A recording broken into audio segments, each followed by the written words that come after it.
testing dan program semua. Selamat sore Bapak atau Ibu, selamat datang di SMK Madwacana Hotel. Ada yang bisa saya bantu?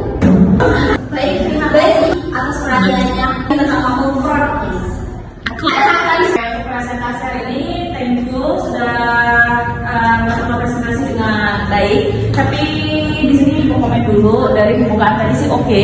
Tapi kita balik ke materi kalian di sini. Untuk materi, ngomong geser-geser ya itu. Selanjutnya di sini kalian telah memberikan contoh percakapan produkis ini check-in-nya.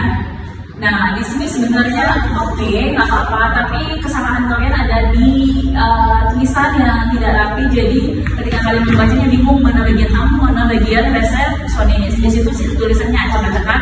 Yang kedua, kalian lupa menggantikan nama, harus gantikan aja nama teman kalian yang ada di sini. Jadi nggak cuma nyebutinnya. Terus untuk resepsionis, so far mereka sudah bagus cara melayani, cuma kurang ramah, jadi kayak petugas bioskop jadinya, ya kan?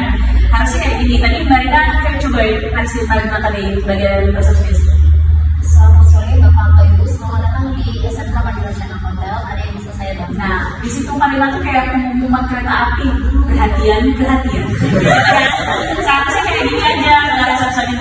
Selamat sore Bapak Ibu, selamat datang. Tadi pesan ramah, ada smile voice-nya itu aja. Thank you, tekan dulu.